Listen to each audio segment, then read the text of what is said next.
India alert. குற்றங்களுக்கு எதிரான குரல்.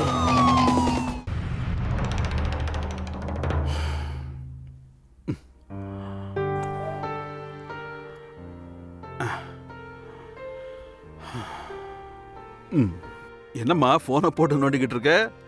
சாப்பிட போறது இல்லையா? இங்க பாருங்களேன், எனக்கு என்னமோ என் போன் ரிப்பேர் ஆயிடுச்சுன்னு நினைக்கிறேன். இத கொஞ்சம் சரி பண்ணி கொடுங்களேன். என்னாச்சு போனுக்கு? குடு பார்க்கலாம். நல்லா தான் இருக்கு. அட எங்க இது ரிப்பேர் ஆயிடுச்சு.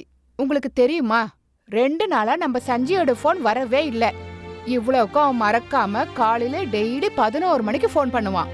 ஆனா இன்னைக்கு பாருங்க, எவ்வளவு ராத்திரி ஆயிடுச்சு, இப்ப வரைக்கும் அவன் கிட்ட இருந்து ஒரு போன் கூட வரல. ஏமா புரிஞ்சுக்கமா, அவன் ரவி கூட சண்டை போட்டு போனான்ல, மனசு பாரமா இருந்திருக்கும். கவலைப்படாத, நாளை காலையில எப்படியும் போன் பண்ணுவான். எனக்கு என்னமோ மனசு படபடன்னு அடிச்சுக்குதுங்க. இந்த உலகமே தலைகீழா மாறினாலும் சஞ்சய் மட்டும் காலையில 11 மணிக்கு போன் பண்ண தவறுனதே இல்ல. எதுவும் பிரச்சனை ஆயிருக்க கூடாது. எதுக்கும் நீங்க அவன் வீடு வரைக்கும் போய் பார்த்துட்டு வாங்களேன். ஏய், இந்த ராத்திரி நேரத்துலயா? பசங்க எவ்வளவோ வளர்ந்துட்டாங்க. ஆனாலும் பாரு, நீ கவலைப்படுறத விடவே இல்லை. கொடு, இங்க கொடு, நான் ஃபோன் பண்ணி பார்க்கறேன். The number you are trying to call is currently switched off. பாரு, உன் பையன் இருக்கானே, போனே ஆஃப் பண்ணி வச்சிருக்கான். என்ன பண்ணலாம் நீயே சொல்லு. அப்படி கேட்டா என்ன அர்த்தம்? அவன் வீட்டுக்கு போய் பார்த்துட்டு வாங்க, அவ்வளவுதான். எங்க இருக்கான்னு விசாரிங்க. உன் பையன்கிட்ட ஒரு நாள் பேசலனா உனக்கு ராத்திரி தூக்கம் வராதா என்ன? இந்த ராத்திரி நேரத்துல என்ன அங்க போக சொல்ற? அப்படி நீங்க போலன்னு வச்சுக்கோங்க, நானே போறேன் சஞ்சய் வீட்டுக்கு. என்னாச்சு, ஏதாவது பிரச்சனையா? இவ்வளவு லேட்டாச்சு, இன்னும் சாப்பிடாம உட்காந்துட்டு இருக்கீங்க? அது வந்துப்பா ரவி, நீ ஒன்று பண்ணு, என்ன சஞ்சய் வீட்டுக்கு கூட்டு போயேன். மூளை கெட்டு போச்சா உங்களுக்கு? நானே லேட்டா வந்திருக்கேன், அவன் வீட்டுக்கு கூட்டிட்டு போக சொல்றீங்க? மணி 9 ஆச்சு, இதுக்கு மேல எங்கேயும் போக வேண்டாம், சாப்பிட்டு படுத்து தூங்குங்க.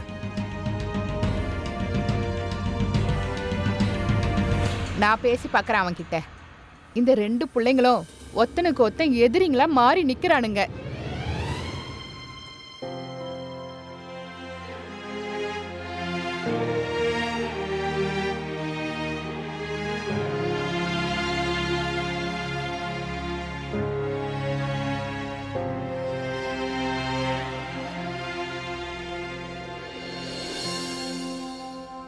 ஏன்பா ரவி, அண்ணன் தம்பிங்க உங்களுக்குள்ள என்ன வேணாலும் சண்டை இருக்கலாம். இப்ப அத மனசுல இருந்து எடுத்துரு. சஞ்சய் கடந்த 2 நாளா போன் பண்ணவே இல்ல. இதுக்கு முன்னாடி எப்பவும் இப்படி ஆனதே இல்ல. எனக்கு என்னமோ மனசு கிடந்து அடிச்சுக்குது ரவி. நீ உங்க அப்பாவை கூட்டிட்டு சஞ்சய் வீட்டுக்கு போய் பார். நீ வேணா தள்ளி நின்னுக்கோ வெளியில, ஆனா அவரை மட்டும் கூட்டிட்டு போப்பா. அம்மா, என்னால அங்க போக முடியாதுமா. சரி, அப்ப நானும் சொல்லிடுறேன். இதுக்கப்புறம் நான் சஞ்சய பாக்குற வரைக்கும் எதுவும் சாப்பிட மாட்டேன், தண்ணி கூட குடிக்க மாட்டேன், மருந்து எடுத்துக்க மாட்டேன் பார்.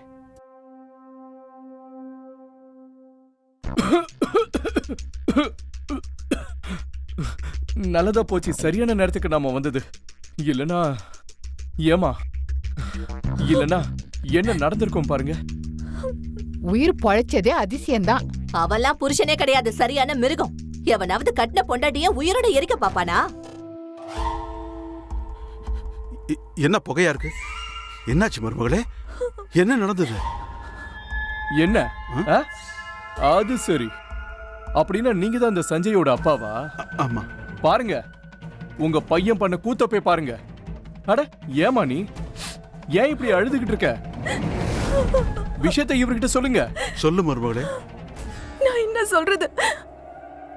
சஞ்சய்க்கும் எனக்கும் மோசமா சண்டை ஆயிடுச்சு. அவர் வீட்டை விட்டு போயிட்டாரு. அப்புறம் வீட்டுக்கு ஒரு 7 மணிக்கு வந்திருப்பாரு. ஆனா நான் கதவு திறக்க மாட்டேன்னு சொல்லிட்டேன். அதுக்கு வேகமா கதவு தட்டிட்டு இருந்தாரு. என்கிட்ட அவரு ரொம்ப அழுது மன்னிப்பு கேட்டாரு. அதனால நானும் சண்டை நடக்கிறதெல்லாம் சகஜம் தானே யோசிச்சேன். அப்புறம் கதவை திறந்துட்டேன். ஆனா அவரு உள்ள வந்து அவரோட குணத்தை காட்டிட்டாரு. என்ன உயிரோட எரிக்க முயற்சி பண்ணாரு. அதுக்கப்புறம் ஓடிட்டாரு. ஆனா பக்கத்து வீட்ல இருந்து நல்ல வேளை ரமேஷ் வந்தாரு. அவர் தான் என்ன காப்பாத்தினாரு. இல்லனா என்ன வேணாலும் ஆகிருக்கலாம். உங்க எல்லாருக்குமே நான் நன்றி சொல்லிக்கிறேன். ரொம்ப ரொம்ப நன்றி.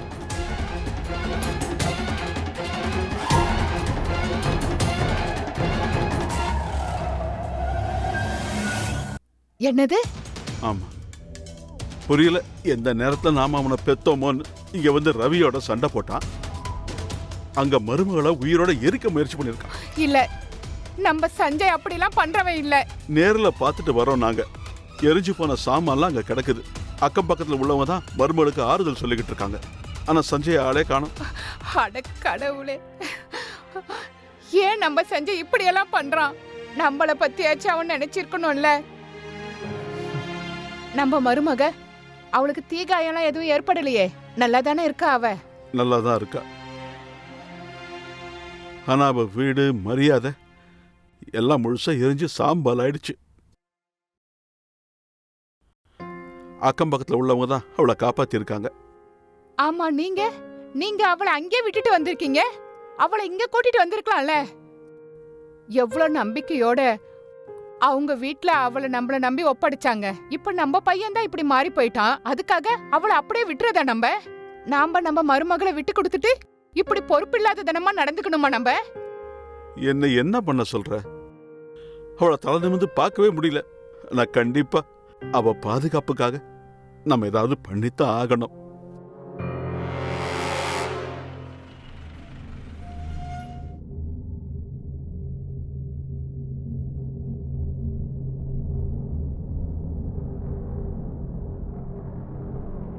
சொல்லுங்க. அது மேடம், எங்களுக்கு ஒரு கம்ப்ளைண்ட் கொடுக்கணும். உட்காருங்க. யார் மேல கம்ப்ளைண்ட் பண்ணணும்? அது மேடம், என் பையன் சஞ்சய் யாதவுக்கு எதிரா. என்ன சொன்னீங்க நீங்க? இன்னொரு வாட்டி சொல்லுங்க.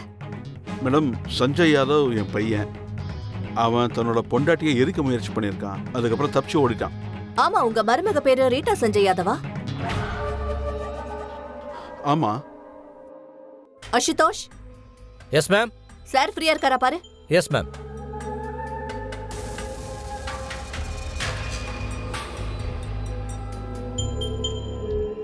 உங்க மருமகளை எரிச்சுக்கொள்ள முயற்சி பண்ணது உங்க பையன் தான் உங்களால கன்ஃபார்மா சொல்ல முடியுமா சார்?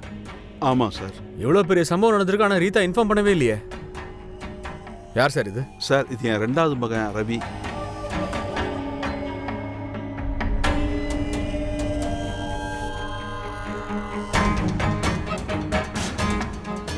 என் கூட கொஞ்சம் வாப்பா.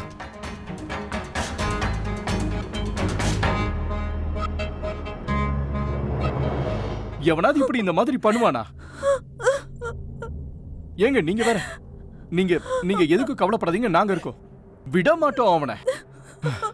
அட போலீஸ் வாங்க, இத பாருங்க என்ன பண்ணி வச்சிருக்கான்னு பாருங்க.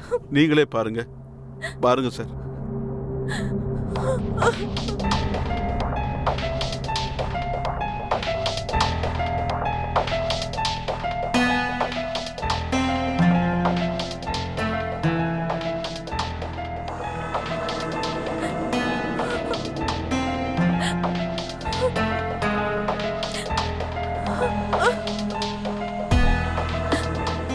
ரீட்டா மேடம், சஞ்சய் இங்க வந்தாரா? ஆமா சார். உங்களை எரிச்சு கொல்ல அவர் முயற்சி பண்ணாரா? ஆமா சார். ஏம்மா இன்ஃபார்ம் பண்ணல? என்ன சொல்றது சார், எனக்கு நேரமே சரியில்லை. உங்ககிட்ட சொல்லியிருந்தா நீங்க என்ன காப்பாத்திருப்பீங்க, சஞ்சய ஜெயிலுக்கு அனுப்பியிருப்பீங்க. ஆனா இப்ப என்னோட வாழ்க்கையே அழிஞ்சிருச்சு. முதல் தடவை அவர் என்ன கொல்ல முயற்சி பண்ணும்போது நான் உங்ககிட்ட வந்தேன். சஞ்சய் எப்படியாவது தெரிஞ்சிடுவாருன்னு நான் நினைச்சேன். ஆனா இன்னைக்கு நீங்களே பாத்தீங்களா, அவர் என்ன உயிரோட இருக்க முயற்சி பண்ணாரு. இன்னும் இப்ப நடக்கிறதெல்லாம் பார்த்தா என்ன கொல்லாம விட மாட்டாருன்னு தோணுது. இதுக்கப்புறம் என்னால இங்க இருக்க முடியாது சார். நான் என் அம்மா வீட்டுக்கு போக போறேன். இதுக்கப்புறம் நான் எதுக்காக இங்க இருக்கணும்? அம்மாடி, நீ எங்க மருமக. வாமா, எங்க வீட்டுக்கு வாமா. என் ஹஸ்பண்டால தான் நீங்க உறவா ஆனீங்க. ஆனா இப்ப ஹஸ்பண்டே உயிரை எடுக்க முயற்சி பண்ணும்போது நான் எதுக்கு வரணும்? இங்க பாருங்க, தைரியமா இருங்க. பிறந்த வீட்டுக்கு போறதுனால ப்ராப்ளம் சால்வ் ஆக போறது இல்ல. அவர் அங்க கூட வரலாங்க. தைரியமா நீங்க இங்கேயே இருங்க. இங்க பாருங்க, சஞ்சய் மறுபடியும் இங்க வந்தாலோ உங்களுக்கு தொந்தரவு கொடுக்கவோ இல்ல கொல்ல முயற்சி பண்ணாலோ பயப்படாதீங்க. வீட்டை சுத்தி போலீஸ் மஃப்டில நிக்கிறாங்க, அவங்க பார்த்துப்பாங்க. கவலையை விடுங்க, உங்களுக்குள்ள இருக்க பயத்தை விடுங்க. இங்க இருக்கிற எல்லார்கிட்டயும் ஸ்டேட்மெண்ட் வாங்கிக்கோங்க மேடம். Okay sir. சொல்லுங்க, நீங்க என்ன பாத்தீங்க? இங்க மேடம் அது வந்து சஞ்சய் எப்ப நெருப்பு பத்த வச்சான்லாம் நான் பார்க்கல. அது எதுவும் எனக்கு தெரியாது. ஆனா ரூம்ல இருந்து புகை வந்துகிட்டு இருந்தது. நான் அக்கம் பக்கத்துல இருக்கிறவங்களை கூப்பிட்டேன். எல்லாரும் வந்துட்டாங்க. நல்லதா போச்சு நாங்க எல்லாரும் இங்க வந்தது. இல்லனா ஒழுக்கத்தை பத்தி கத்து கொடுக்கறாங்க, உண்மையை பேசுன்றாங்க, திருடாதீங்கன்னு இதெல்லாம் சொல்லி கொடுக்கறாங்க. ஆனா பொண்டாட்டிங்களை மதிக்கணும்ன்றத பத்தி யோசிக்கிறதே கிடையாது. சண்டைங்கிறது எல்லார் குடும்பத்திலயும் நடக்கிறது தான் மேம். ஆனா இங்க விவகாரமே வேற. இவங்க புருஷன் அவன் நல்ல மனுஷனே கிடையாது. இப்படிலாம் ஒரு புருஷன் இருப்பானா? ரொம்ப கேவலமான மனுஷன் அவன். அது தெரியல அவன் இன்னும் என்னென்னலாம் பண்ணி வச்சிருக்கானு. சார், எல்லா ஸ்டேட்மெண்ட்டும் வாங்கியாச்சு. சரி, சஞ்சயோட ஜாதகத்தையே முதல்ல எடுங்க. அதுக்கு முன்னாடி மொபைல் ரெக்கார்ட்ஸ் எடுங்க. யார்கிட்ட பேசினா, யாருக்கு மெசேஜ் பண்ணா, எங்க போனா வந்தா, எல்லா விஷயத்தையும் பிடிங்க. எதையுமே விட்டுறாதீங்க. ஓகே? யாராவது ஒருத்தர் கண்டிப்பா அவனுக்கு ஹெல்ப் பண்ணிருக்கணும். நான் கேட்ட எல்லா டீட்டெயில்ஸும் எனக்கு காலையிலக்குள்ள வேணும். புரியுதா? Yes sir. India alert. குற்றங்களுக்கு எதிரான குரல்.